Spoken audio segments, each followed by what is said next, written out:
안녕하세요. 30대 중반의 남자입니다. 저는 얼마 전에 결혼을 했어요. 달콤한 신혼 생활에 빠져 행복하게 살고 있습니다. 사실 어렸을 때는 제 인생에 결혼이라는 건 없을 줄 알았어요. 집에 가난해도 너무 가난했고 미래라는 걸 꿈꿔본 적 없이 하루하루 살기 바빴으니까요. 그런데 하루 수많은 날들 중 딱 하루에 일어난 사건이 제 인생을 완전히 바꿔놓았답니다. 역전의 명수, 저의 인생 극장 이야기 잘 들어주세요. 학급비 안 낸 녀석들, 종례 끝나고 교무실로 따라와. 김명수. 네, 저요? 아니, 너 반장이잖아. 인사 안 해? 네. 차렷! 선생님께 경례! 감사합니다. 명수 교무실로 따라와. 초등학교 5학년 때까지 쭉 반장을 놓친 적 없던 저는 교무실이 익숙한 학생이었습니다. 지금 생각하면 참 인권 침해 차별 같은데 제가 학교 다닐 당시에는 암묵적으로 이런 규칙이 있었죠. 공부를 잘하는 우등생, 집에 돈이 많은 학생, 선생님께 예쁨 받는 학생들은 주로 교무실을 청소를 담당한 반면 말썽 피우는 애들, 선생님들한테 찍힌 불량 아들은 화장실 청소 단골이었습니다. 그런데 저는 그게 공정하지 않다고 생각했지요. 그래서 복도에 걸린 건의함 같은 곳에 익명으로 건의 내용을 써서 넣었어요. 너 맞지? 어떤 거요?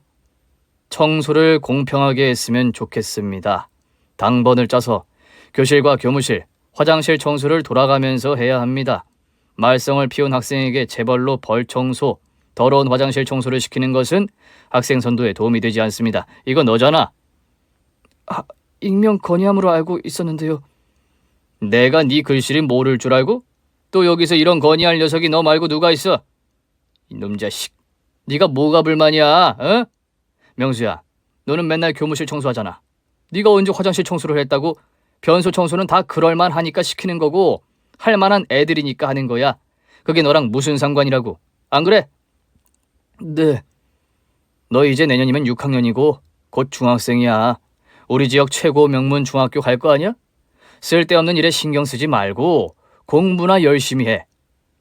네, 알겠습니다. 그럼 이건 없었던 일로, 그치? 너랑 상의해서 결정한 거다. 그만 가봐. 그렇게 말하고 선생님은 건의함에 넣었던 그 종이를 박박 찢어서 휴지통에 던져 넣으셨어요. 청소를 시키며 선생님은 늘 이렇게 말씀하셨죠. 너희들이 생활하는 곳은 너희가 청소를 해야 하는 거다. 그 말을 들을 때마다 저는 생각했습니다. 교실, 화장실은 우리가 생활하는 곳 맞지. 근데 교무실 청소를 왜 학생이 해야 하지? 교무실은 선생님들이 생활하는 곳이잖아. 그런 생각을 하던 차에 처음으로 용기를 내어 건의를 한 건데 인생 처음으로 낸 용기는 먼지처럼 흩어져 버렸지요. 반골 기질이 타고난 건지 그냥 저는 공정하지 못한 것을 잘 참지 못했던 아이였습니다. 명수 학교 다녀왔냐? 강아지 배고프지? 얼른 밥 먹어라. 다녀왔습니다. 할머니 배고파요. 오냐. 된장찌개 끓였으니까 김치랑 해서 먹어라. 선생님 말씀은 잘 들었고 친구들이랑은 사이좋게 지냈지? 네. 엄마, 표정이 왜 그런데? 아따, 너 무슨 일 있었냐? 할머니, 그냥 세상은 너무 아니, 시상해. 이 세상이 뭐가 어쨌는지. 불공정해요. 불공정? 아따, 시방 니 이제 초등학교 5학년이여. 우리 명수가 자라서 뭔 정치인이 될란가? 아님 철학자 선생님이 꿈인가? 어째 그런 말을 허냐? 할머니에게 학교에서 있었던 일을 말씀드렸어요. 학교에선 괜찮은 것 같은데 말하다 보니 분해서 눈물까지 나더라고요. 제 이야기를 묵묵히 듣고 있던 할머니. 하지만 그때 할머니가 해주신 말씀은 제 인생의 지침이 되었습니다. 명수야, 세상은 원래가 공정하지 않은 거요. 그게 세상의 이치여. 근데 그렇다고 불평만 했으면 뭐가 바뀐대? 아무 쓰잘데기 없는 일이요. 그럴 때일수록 주변을 살펴보고 사람을 봐야 하는 거요. 그 불공정한 세상에서 죽지 못해 간신히 사는 사람들이 있나 하고 살펴보는 거요. 그 다음 할 수 있는 선에서 그 사람을 돕고 마음을 나누는 거지. 사람을 살리는 건 분노가 아니라 사랑이여. 알겠지? 알겠어요, 할머니. 그래, 인자 밥 먹어라. 찌개 다 식은 것 같은데 한번 데펴주랴? 아니에요. 할머니 그냥 먹을게요. 엄마는 제가 8살 때 일찍 돌아가셨어요. 몸이 약했고 투병을 오래 하셨거든요. 죽음이라는 걸 완전히 이해하기에 어린 나이였지만 하나는 확실히 알겠더라고요. 사랑하는 사람을 다시는 못 보는 일이라는 거. 그때부터 저는 아빠, 할머니와 함께 살았습니다. 수년 동안 아팠던 엄마의 병원비를 감당하느라 아빠는 쉬지 않고 일을 했어요. 엄마가 떠난 뒤에도 이곳 저곳 건설 현장을 찾아 전국을 돌아다니셨지요. 그래서 저는 할머니와 둘이 지내는 날이 많았습니다. 명수야, 이제 너 중학생 되면 밥은 혼자 차려 먹을 수 있겠지? 할미가 반찬이랑은 다 해놓고 가니께 그냥 꺼내만 먹으면 되는 것이요. 왜요, 할머니? 할머니 어디 가요? 할머니가 일을 구했다. 건물 청소하는 일이요. 새벽부터 나가서 저녁까지 하는 건데 우리 명수 공부시키고 맛있는 것도 먹으려면 할미가 부지런히 움직여야지. 안 그러냐? 건물 청소요? 그거 엄청 힘들 것 같은데. 네 알매 아직 팔팔혀. 요즘 시상에 노인네가 할 수 있는 일이 있다는 게 얼마나 감사한 일이여. 그렇게 알고 우리 명수는 공부 열심히 하고 잘 먹고 잘 크고. 에이, 그럼 할미는 죽어도 소원이 없어. 중학교 들어갈 무렵 할머니는 일을 시작했어요. 3달, 4달에 한 번 아버지가 오시는 날이면 다 같이 삼겹살을 먹었지요. 상추에 삼겹살, 마늘 올리고 쌈장 찍어 먹는 쌈이 얼마나 맛있던지. 아버지, 제가 쌈 하나 쌌어요. 드세요. 아이고, 쌈은 우리 명수가 싸준 쌈이 최고지. 할머니는? 벌써 싸드렸죠. 명수야, 중학교 공부는 할만하냐? 갑자기 엄청 어려워지긴 했는데 그래도 괜찮아요. 그래, 아버지가 다른 건 몰라도 명수 공부 뒷바라지는 할 거니까 다른 거 걱정 말고 공부 열심히 해라. 어머니, 일은 좀 할만하세요? 집에서 편히 쉬셔야 하는 건데 제가 면목이 없어요. 아이, 뭐더러 그런 소리를 하고 그러냐? 명수한테 내가 말했냐 안 했냐? 아직 팔팔한데 집에만 있으면 뭐 밥이 나오냐 쌀이 나오냐? 보니까 나보다 나이 많은 노인네들도 다 일을 한다니까. 나는 어린 축에 속하는 거요. 우리 명수 대학교 갈 때까진 끄떡 없지. 세상에 우리 셋이 전부였던 시절. 그리고 그때 우리 가족은 각자의 자리에서 정말 열심히 살았습니다. 할머니는 할머니의 일을, 아버지는 아버지의 일을, 그리고 저는 공부를 열심히 했어요. 지역 명문 중고등학교를 차례로 졸업한 뒤 저는 할머니와 아버지가 그토록 고대하던 대학생이 되었습니다. 서울에 있는 대학교에 입학하게 되었고 집을 떠나야 했지요. 아이고, 내 새끼 다른 것 하나 바라는 거 없고 잘 먹고 건강이 최고니께 먹는 거 잘 챙겨 먹고. 응? 방학 때나 볼 수 있는 거니? 방학마다 내려올게요. 할머니, 아버지 걱정하지 마세요.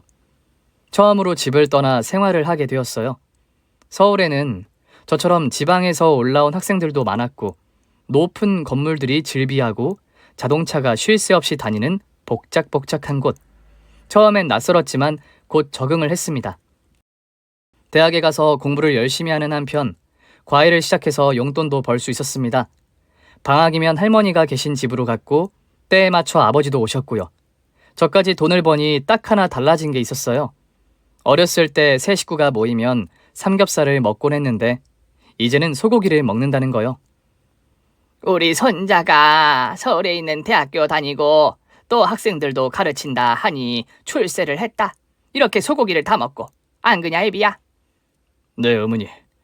어머니, 그런데 이제 일은 쉬셔도 될 것 같아요. 제가 버는 것도 있고 명수는 과외에서 지 생활비는 벌어 쓰잖아요. 맞아요, 할머니. 이제 청소일 그만하세요. 너무 힘들어요. 그래. 그냥 요 며칠은 집에 오면 팔다리가 너무 쑤시는 게 이제 진짜 늙었는가 싶기도 하고. 그래도 우리 손자 대학은 보냈으니까 이것만 해도 나는 그냥 감사하다. 다 할머니, 아버지 덕분이에요. 친구들은 방학이면 여행도 다니고 노느라 바쁜 것 같았어요. 저 역시도 바빴지요. 방학 때는 과외를 더 열심히 했고 짬을 내서 고향집에 가서 할머니와 시간을 보내느라요. 그때까지 연애도 한번 못 해보고 바쁘게 살았습니다. 그러다가 드디어 올 것이 오고 말았지요. 입영 통지서. 미루거나 할 이유도 사유도 없었기에 저는 다음 학기를 휴학하고 입대를 하기로 했습니다. 입대하는 날 아버지와 할머니께서 오셨어요. 아버지는 많은 말이 없었지만 표정에는 근심이 가득했고 할머니는 내내 울기만 하셨죠. 할머니, 울지 마세요. 남들 다 가는 군데 나만 가는 것도 아닌데 건강하게 다녀올게요. 그리고 휴가 때마다 집에 올 거예요. 휴가 나오면 같이 맛있는 거 많이 먹어요. 그럼 다녀오겠습니다. 충성! 이등병, 일병 때는 많이 힘들었는데 상병 정도 되니 후임도 생기고 시간도 생기더라고요. 그리고 상병 말이 되니 다시 사회로의 복귀를 생각하게 되더라고요. 시간을 버리지 말자는 생각에 운동도 열심히 하고 책도 읽으며 지냈습니다. 시간이 더디게 흘러가는 것 같았지만 시간을 어떻게 보내냐 하는 것은 내 선택이니까 부지런히 지내려고 노력했어요. 그리고 드디어 전역을 앞둔 마지막 휴가. 말년 휴가 곧 나간다고 기쁜 마음으로 전화를 했는데 할머니가 전화를 받지 않았어요. 그리고 아버지에게 들은 소식은 너무 충격적이었습니다. 명수야, 병원으로 와라. 할머니께서 돌아가실 것 같다. 사실 군대 입대할 때까지만 해도 건강하셨는데 근 1년 전부터 할머니의 건강이 많이 악화된 상황이었어요. 휴가 때 병원을 모시고 가는 일이 잦았고 맛있는 거 먹으러 모시고 가도 많이 못 드실 때가 많았죠. 전역을 하고 나면 복학하기 전까지 아예 고향에 있으면서 할머니랑 많은 시간을 보내야지 하고 생각하던 참이었습니다.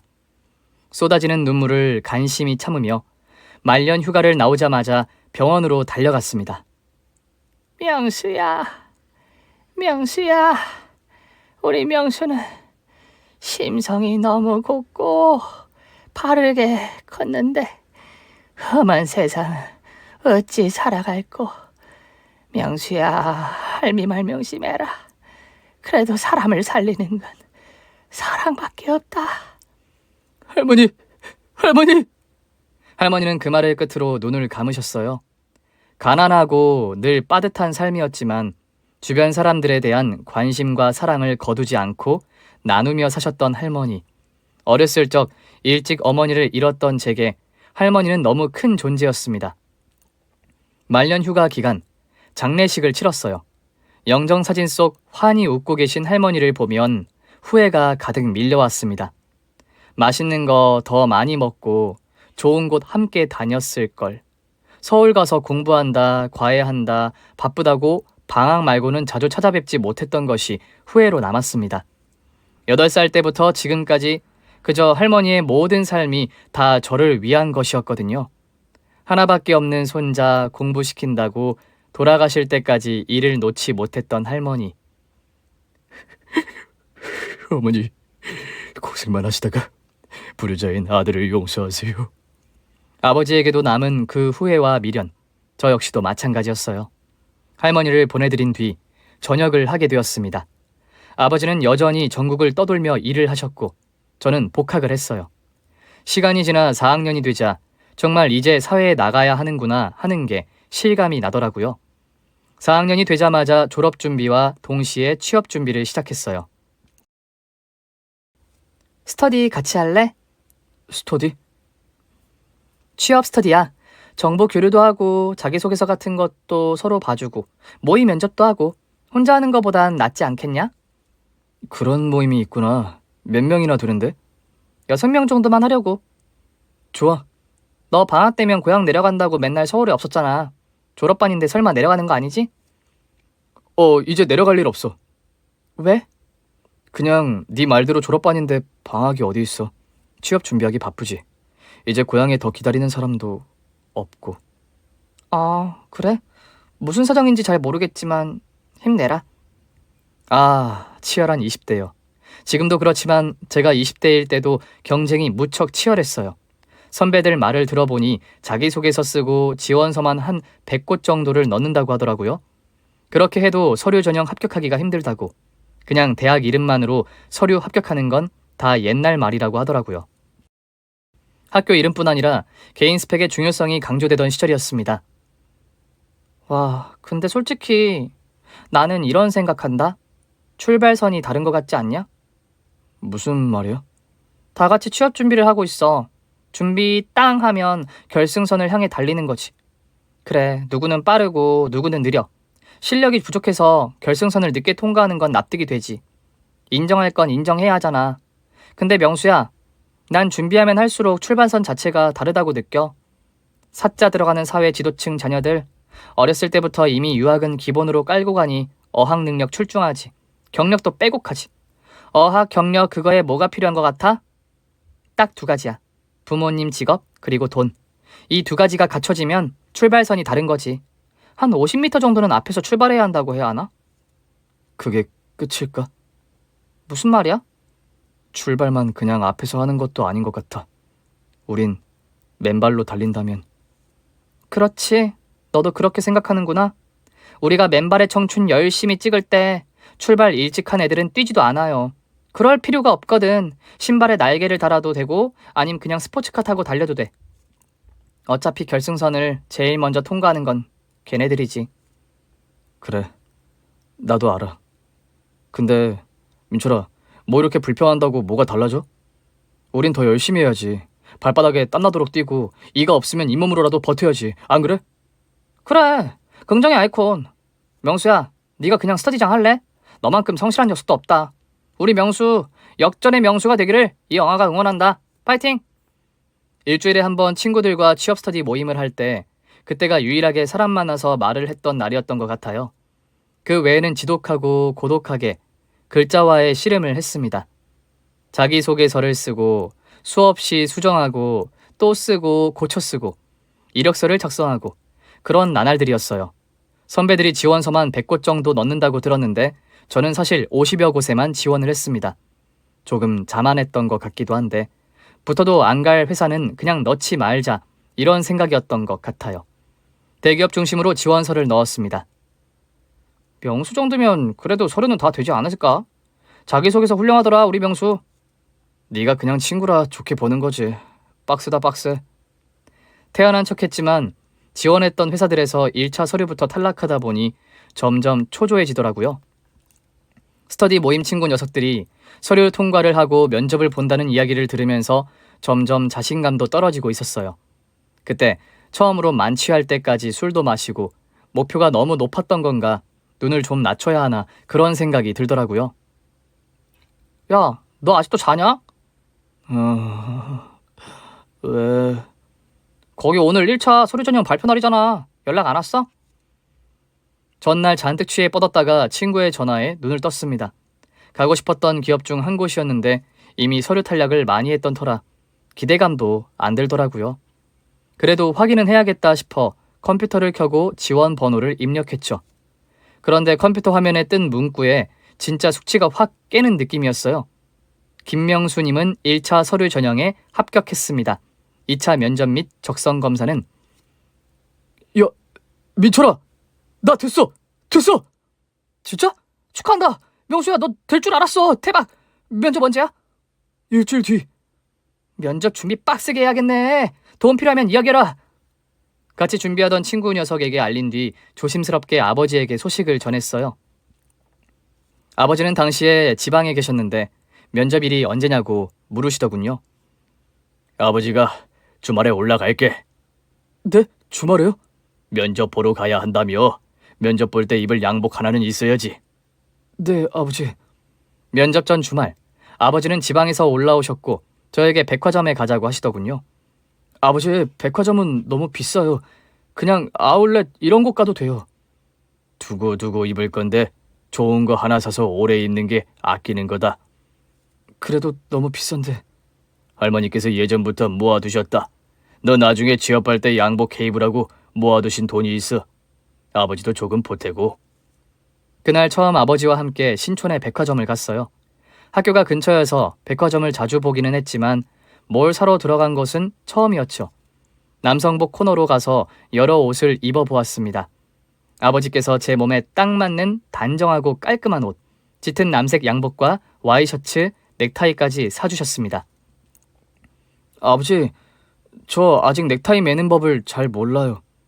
자, 여기 서봐라. 할머니가 계셨다면 얼마나 좋아하셨을까? 최종 합격도 아닌데요. 잘 할 거다. 너무 부담 갖지 말고 평소 하던 대로 잘 하고 와라. 양복 입은 걸 보니 녀석 진짜 어른이 다 된 것 같다. 거울 앞에서 아버지가 손수 넥타이를 매주고 방법도 가르쳐 주셨지요. 그날은 오래도록 잊지 못할 것 같습니다. 그렇게 주말을 보내고 월요일이 면접날이었어요. 전날 반듯하게 다려놓은 셔츠를 입고 양복, 넥타이까지 하고 집을 나섰습니다. 아침에 일어날 때부터 날이 흐린 게 날씨가 좀 심상치 않은 것 같더라고요. 비가 올 것 같은 느낌에 장우산을 챙겨 일찍 나섰습니다. 지하철 안에서도 면접 연습을 하며 준비했던 말을 계속 되뇌고 있었어요. 그리고 회사가 있는 역에 도착을 해서 내렸습니다. 쏴! 계단을 올라가는데 빗소리가 시원하게 들리더라고요. 와, 엄청 쏟아지네. 다행스럽게 회사와 역은 그리 멀지 않았습니다. 조심조심 걸으면 비도 많이 안 맞을 것 같았어요. 우산을 쓰고 지하철역을 벗어나 걸어가고 있을 때였습니다. 역 근처에서 한 할머니가 비를 맞으며 폐지를 가득 실은 수레를 끌고 있는 게 보였어요. 비가 너무 많이 내렸고 할머니는 빗물인지 눈물인지 땀인지 알 수 없는 물로 흠뻑 젖은 상태였어요. 시간을 확인했습니다. 일찍 출발한 덕분에 면접 시간까지는 아직 여유가 있었지요. 저는 할머니에게 다가가 우산을 씌워드렸어요. 할머니, 어디까지 가세요? 뭐라고? 비가 너무 많이 오는데 우산 없으세요? 어디까지 가세요? 우산 없어. 저 골목까지 가야 하는데 비가 이렇게 쏟아지네. 아이고 폐지가 다 젖어서 어쩌라. 제가 옮겨드릴게요. 우산만 잡아주시겠어요? 할머니가 옆에서 우산을 씌워주고 저는 수레를 끌었습니다. 우산을 썼지만 워낙 세차게 내리는 비라 금방 옷이 젖었지요. 골목에 들어설 무렵 덜컹 하는 소리가 들렸어요. 골목 안 움푹 파인 곳에 그만 수레의 바퀴가 걸렸어요. 힘을 주어 수레를 끌어도 꼼짝도 하지 않더라고요. 끙끙대다가 수레 뒤로 가서 바퀴를 들어 올렸습니다. 아이고 총각 비 다 맞아서 어떻게 해. 역차! 아, 됐다. 할머니 빠졌어요. 제가 다시 끌어볼게요. 그때는 서둘러 걸린 바퀴를 꺼내 수레를 옮겨야겠다는 생각밖에 없었던 것 같아요. 수레를 열심히 끌어 분리수거장까지 도착했어요. 할머니에게 수레를 넘겨드리자 할머니가 한동안 지그시 저를 바라보았죠. 이 비를 다 맞아서 이걸 어쩐데. 어디 중요한 일 보러 가는 거 아니었나 총각? 그때 정신이 퍼뜩 들어 시간을 확인했어요. 다행스럽게도 면접 시간까지는 아직 여유가 있었습니다. 요 앞에 회사에 면접 보러 가는 길이었어요. 늦지는 않아서 이제 가면 될 것 같아요. 땡땡 기업에 가는 길인가? 내 맨날 지나다니는 길이라 잘 알지. 네, 서류 통과해서 오늘 면접을 보게 되었어요. 그칠 것 같지 않은 비인데. 이 우산 받으세요. 전 금방 뛰어가면 되니까요.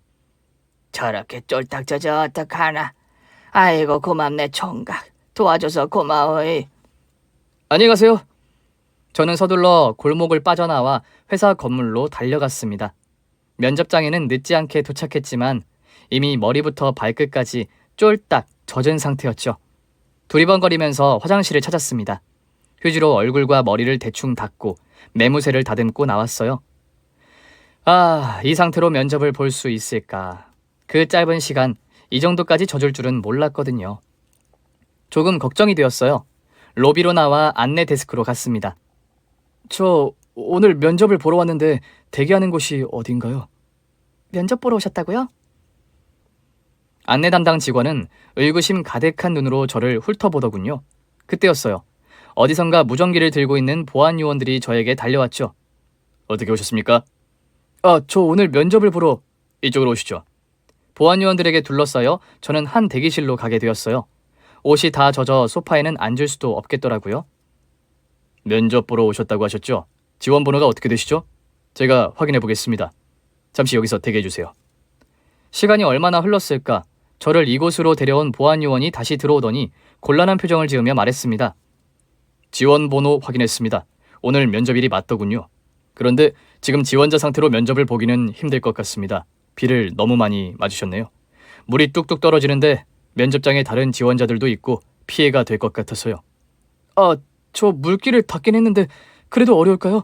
대기 시간이 조금 더 있으면 어떻게든 최대한 말려보겠습니다. 안 됩니다. 날씨 확인 안 하셨어요?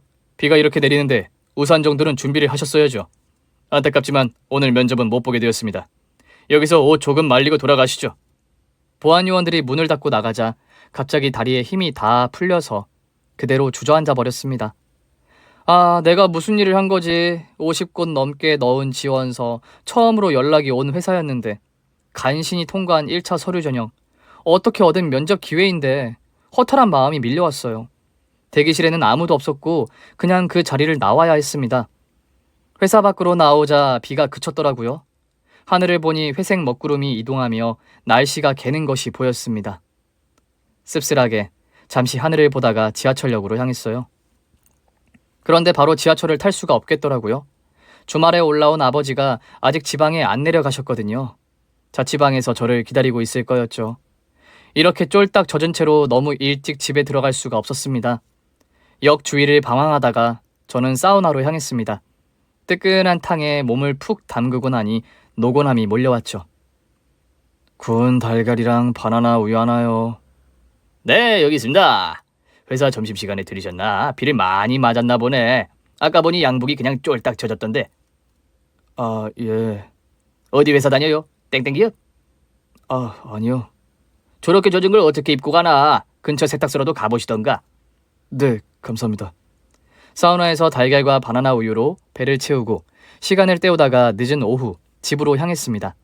집에 가니 아버지께서 저녁을 준비하고 계셨어요. 어서 와라. 고생 많았다. 배고프지? 저녁 먹자. 아버지 죄송해요. 에? 죄송하다니 뭐가? 면접을 잘 못 본 거야? 왜? 뭐 답을 못했어? 사실 제가 입이 잘 떨어지지가 않더라고요. 머뭇거리다가 오전에 있었던 일을 사실대로 털어놓았어요. 아버지는 그저 말없이 묵묵하게 이야기를 들으셨죠.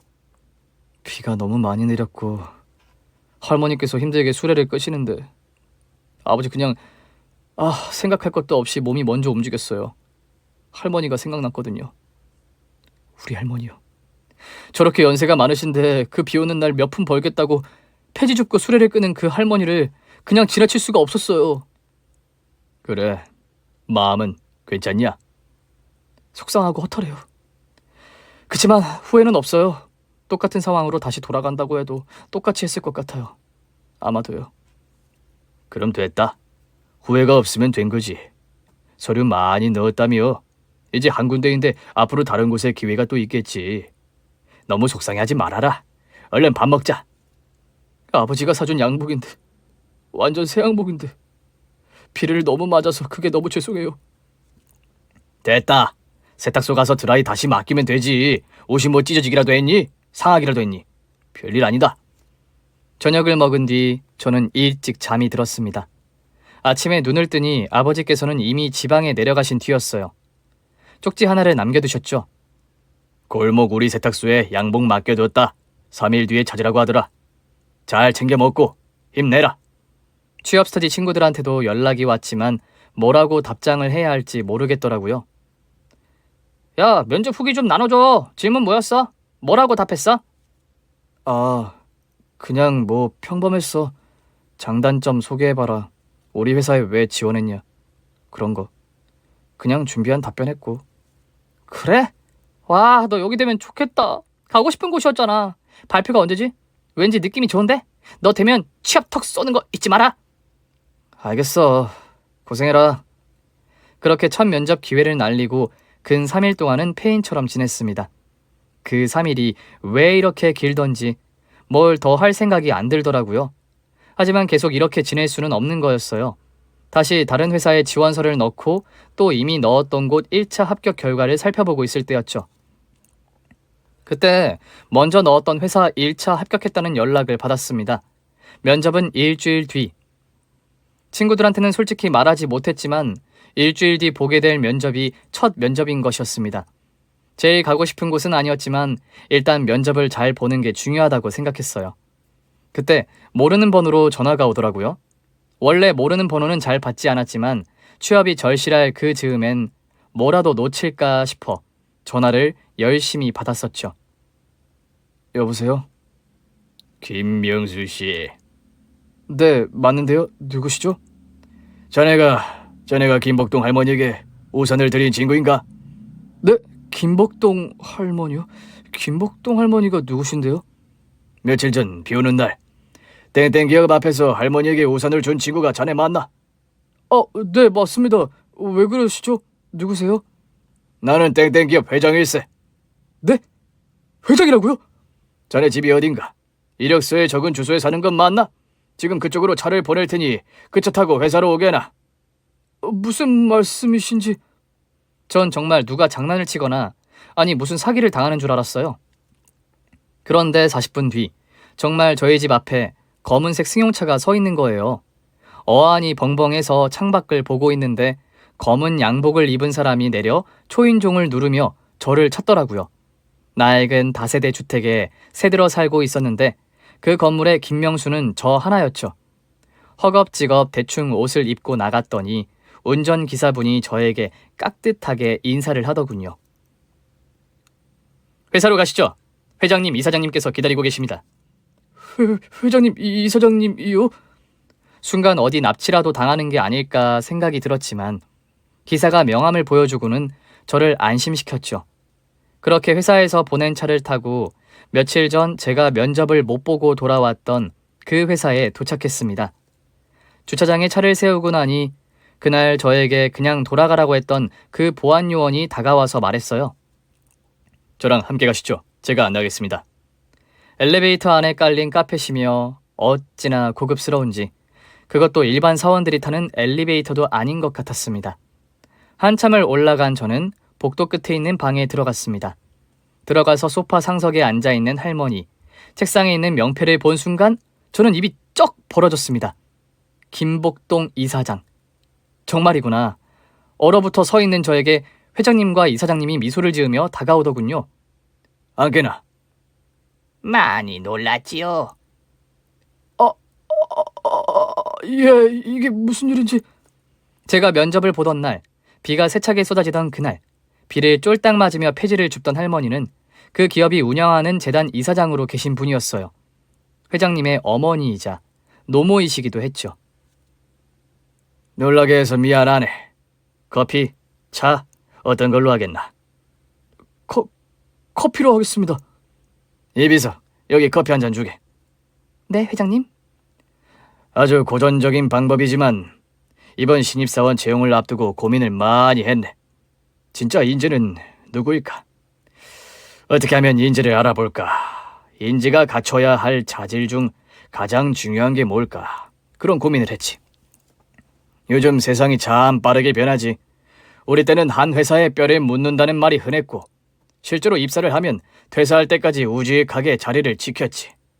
요즘은 성과급이다 뭐다 해서 경쟁을 부추기고 좋은 기회가 있으면 얼마든지 다니던 회사 그만두고 이직을 하는 게 참 흔한 세상이지. 그게 나쁘다는 건 아니야. 좋은 기회를 쫓아가는 건 그 사람의 권리이기도 하니까. 지난 몇 년간 채용을 하면서 느낀 게 많았네. 이력서, 자기소개서 이런 게 어디 한 공장에서 찍어내는 것처럼 다 똑같고 비슷비슷한 내용이라는 거야. 이력서, 자기소개서야 직접 쓴 건지도 모르겠고 면접에서도 옥석을 가려내는 게 쉽지도 않았다네. 면접 때 하는 말도 비슷하지. 기회를 주신다면, 뽑아주신다면 열심히 하겠다. 뭐 이런 말들 아니겠냐. 그 말을 믿고 뽑았지만 열심히 가르치고 또 적응하고 역량을 발휘할 때가 되었다 싶으면 그만둔다고 하는 경우가 많았어. 너무 치열한 경쟁에서 살아남기 위해 팀을 위해 헌신하기보다는 독단적으로 성과에만 매달리는 사람도 많이 보았다네. 기밀도 중요한데 중국에서 접근을 하면 그만두고 넘어가는 경우도 많더군. 수없이 논의를 하고 고민을 한 결과 나름의 답을 얻었지. 초심으로 돌아가자. 내가 회사를 처음 세웠을 때 그 마음으로 돌아가자는 것이었네. 가장 중요한 것은 인성이라고 생각하네, 우리는. 그 인성을 면접 때 어떻게 알아볼 것인가가 관건이었지. 면접 연습이야 취준생이라면 수도 없이 할 것 아닌가. 그 면접 때 태도를 보고 뽑았지만 실망한 경우도 허다했고. 그래서 이번 채용 때는 다른 방법을 시도해보자는 결론에 다다랐고 그 아이디어를 낸 게 바로 나였다네. 믿기지 않지만 실제 저에게 일어난 일입니다. 그러니까 인성이 바른 인재를 알아보기 위해 모든 것을 계획한 것이었죠. 신입사원 면접 보는 날, 김복동 할머니, 그러니까 이사장님께서 직접 폐지를 줍는 노인으로 분의 수레를 끌고 거리에 나온 것이었습니다. 물론 그렇게 비가 세차게 내리는 건 계획에 없었다고 해요. 그저 회사 쪽으로 오는 양복을 갖춰 입고 긴장된 표정으로 다가오는 청년들에게 김복동 할머니께서 잠깐 도와줄 수 있느냐 도움을 요청하려는 계획이었죠. 실제 분기에도 시험 삼아 그 방법을 해봤다고 합니다. 열이면 열, 폐지 줍는 노인에게는 눈길도 주지 않은 채 바쁘다며 돌아섰다네. 그리고 나는 모든 것을 지켜보았지. 회사로 들어가 면접을 준비하는 사람들 말이야. 그런데 자네는 정말 특별했어. 하필 그날 비가 쏟아지고 날씨가 너무 좋지 않아. 이건 무리다 생각해서 그만두려고 했지. 근데 그때 자네가 나타난 거야. 내가 먼저 도움을 요청하지도 않았는데 자네는 선뜻 다가와 우산을 씌워주었네. 우산만 씌워준 것도 아니었지요. 수레를 끌어주고 수레가 도랑에 빠지자 그 비를 다 맞아가며 수레를 빼내어 옮겨주었지. 우리가 기다리던 사람이었어. 바로 자네 같은 사람이라네. 어떤 생각으로 어떻게 그런 행동을 했는지가 너무 궁금한데 말이야. 괜찮다면 이야기해 줄 수 있겠나? 네, 그런데 기대하신 것에 못 미칠 것 같습니다. 특별히 많은 생각을 하고 행동을 한 게 아니었으니까요. 그저 그냥 그렇게 지나칠 수가 없었습니다. 물론 그날 면접을 못 보게 되었고 돌아가라는 이야기를 들었을 때 속상하고 허탈했던 것은 사실입니다. 왜냐하면 많은 회사에 지원서를 넣었는데 1차 서류 통과를 하고 면접을 보게 된 게 처음이었거든요. 무엇보다 아버지께서 양복을 사주셨기에 면접도 못 보고 새 양복에 비를 쫄딱 맞아 간 것이 죄송했어요. 하지만 아버지께도 말씀드렸습니다. 아마 다시 돌아가도 저는 똑같이 행동했을 거라고. 할머니를 도운 것에 대한 후회는 없다고요. 그럴 수가. 제 이야기를 조금 더 드리자면 사실 저는 할머니 손에 자랐습니다. 어릴 적 어머니가 일찍 세상을 떠나셨고 8살 때부터 성인이 되기까지 쭉 할머니 손에서 자랐어요. 아버지는 전국으로 일을 다니셨고 할머니는 연로하신 가운데 제 학비 뒷바라지를 하기 위해 일을 쉬지 않으셨어요. 그 쏟아지는 빗 속에서 김복동 할머니, 아니 이사장님을 배웠을 때 할머니 생각이 많이 났습니다. 그런 사연이. 할머님은 안녕하시고. 그게 몇 년 전 돌아가셨습니다. 군대 전역이 코앞이었는데 전역 전 마지막 휴가 기간에 돌아가셔서. 고생을 많이 하셨지만 자네같이 인품이 훌륭한 손주를 두셨으니 그리 키워내셨으니 편히 쉬고 계실 거라고 믿네. 감사합니다. 저희 할머니께서 늘 하시던 말씀이 있었어요. 그리고 유언이기도 했죠. 그게 뭔가? 분노가 세상을 바꾸지 않는다. 세상을 바꾸고 사람을 살리는 것은 사랑이라고요. 두 분은 지그시 눈을 감으며 한동안 생각에 잠기신 듯 했습니다. 그 만남 이후 저는 그 회사에 특별 채용이 되었습니다. 테스트를 통과한 게 크지만 그 외 이력서나 자기소개서도 훌륭하다네. 진심을 꾹꾹 눌러 담은 소개서였어. 앞으로 잘 부탁하네. 저는 제 전공을 살린 직무에 배치되었어요. 회사 생활이라 처음 몇 개월은 바짝 긴장을 한 채로 다녔던 것 같습니다. 실수를 하지 않기 위해 나 혼자 개인이 아닌 팀이 성과를 내기 위해서는 어떻게 해야 할까? 신입이었지만 그런 부분에 대한 고민이 많았습니다. 팀장님께서는 1대1 멘토링과 1대1 면담도 제안을 드렸어요. 회의 때 눈치를 보느라 의견을 말하지 못하는 사람들이 많았는데 분위기를 유연하게 하는 것이 중요했지요. 팀 분위기가 좋아지자 자연스레 성과도 따라왔습니다. 기업에 취직을 했지만 김복동 이사장님과의 인연은 계속되었어요. 이사장님은 기업에서 운영하는 재단 이사장으로 계셨는데 그 재단에서는 노인 돌봄, 저소득층 아이들 후원, 연탄 나르기 봉사 같은 활동을 꾸준히 하고 있었거든요. 기회가 있을 때마다 저는 재단에서 진행하는 봉사활동에 꾸준히 참여했습니다. 특히 노인 돌봄 봉사에서 연로하신 어르신들 뵐 기회가 많았는데 짧은 시간이지만 식사를 챙겨드리고 대화를 나누고 하는 것이 저에게는 소중했습니다. 돌아가신 저희 할머니 생각이 많이 났거든요. 김명수 사원, 겨울 오기 전 연탄 나르기 봉사도 참여할 건가? 그럼요, 이사장님.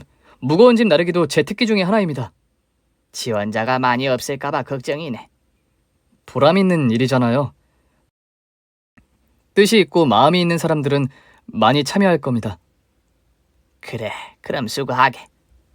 회사 일도 열심히, 재단에서 하는 봉사활동도 열심히, 저는 저에게 주어진 기회에 감사하며 늘 최선을 다해 업무와 봉사에 임했습니다. 몇 년이 지나 저는 승진을 했어요. 팀을 더 잘 이끌고 직원들의 역량 향상을 위해 그동안 고민해왔던 것들을 하나하나 실천했습니다. 가장 먼저 생각한 것은 실패를 인정하는 문화 정착이었습니다. 회의 때 왜 다들 의견 말하기를 주저할까 생각해보면 우리나라 사람 특성상 잘 나서지 않는 것, 중간만 하자 같은 분위기도 한몫했지만 그보다는 어떤 결과가 나왔을 때 책임을 져야 한다는 부담이 큰 것 같았거든요. 누구나 실패를 할 수 있다고 생각해요. 그 실패를 디딤돌 삼아 교훈을 얻어 다시 앞으로 나아가는 것이 중요하다고 생각합니다. 실패로 인해 그냥 포기를 하는 것이 아니라요. 모두가 실패를 두려워하는데 가장 큰 이유는 쏟아지는 비난 때문이죠. 다시 나아가는 데에 있어 필요한 것은 비난이 아닌 격려라고 생각했습니다. 이를 하나하나 실천했고 팀 분위기가 달라지는 것을 보는 것이 무척 보람되게 느껴졌습니다. 올해 기업 인재상은 개발 1팀의 김명수 주임 축하합니다. 회사에서 사원으로 시작해 주임으로 승진한 지 1년. 저는 기업의 인재상을 받게 되었습니다. 직무평가와 더불어 재단 봉사활동을 꾸준히 한 것에 대한 인정이었어요. 인재상을 받은 날 아버지께서 처음 맞춰주셨던 양복을 입고 단상에 올랐지요. 그리고 그 주 주말 아버지와 함께 오랜만에 할머니의 산소를 찾아갔습니다. 그새 자란 풀을 다듬고 할머니께서 좋아하시던 소고기 육전을 올렸어요. 어머니, 편안히 쉬고 계시죠? 우리 명수가 왔어요. 할머니, 저 원하던 회사에 합격했어요. 회사 생활도 잘하고 있고요. 어머니께서 보셨으면 참 좋아하셨을 건데.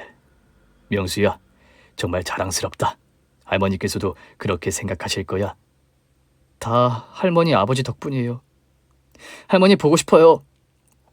돌아가신 저희 할머니, 그리고 평생을 쉼없이 일하셨고 지금도 일하고 계신 아버지께서 물려주신 유산. 저는 정말 귀한 유산을 물려받았다고 생각합니다. 남들이 받는 그런 물질적인 것은 아니지요. 하지만 두 분은 그 무엇과도 바꿀 수 없는 귀한 가치, 가르침을 제게 주셨어요. 사람을 살리는 것은 사랑이다. 어렸을 때부터 할머니께서 하시던 이 말씀을 평생 가슴에 새기며 살았습니다. 앞으로도 그렇게 살아갈 것이고요. 회사에서 꾸준히 일하며 시간이 흘러갔습니다. 그리고 30대 초반에 아내를 만나 결혼을 했습니다. 제 아내는 같은 회사 사람이에요. 팀은 달랐지만 재단에서 진행하는 봉사활동에서 알게 되었지요. 저만큼이나 재단 봉사활동에 열심인 사람이었습니다. 몇 년 연애를 한 끝에 결혼을 했습니다. 그리고 이제 내년에 저는 아버지가 됩니다. 아내의 임신 소식을 처음 들었을 때 눈물이 흘렀어요. 머릿속에 가장 먼저 떠오른 것은 저희 할머니였습니다. 내년에 태어날 아기, 건강하게 잘 키우려고 합니다. 할머니가 저에게 주신 유산을 저도 제 아이에게 물려줄 것입니다. 세상과 사람을 사랑하는 아이로 자라나기를 바랍니다. 역전의 명수, 제 이야기를 들어주셔서 감사합니다. 청취자 여러분의 삶에 행복이 피어나기를 바랍니다. 오늘 준비한 사연은 여기까지입니다. 재미있게 들으셨다면 구독과 좋아요, 알림 설정까지 눌러주세요. 그럼 저는 다음 사연으로 찾아뵐게요. 오늘도 건강하고 행복하세요.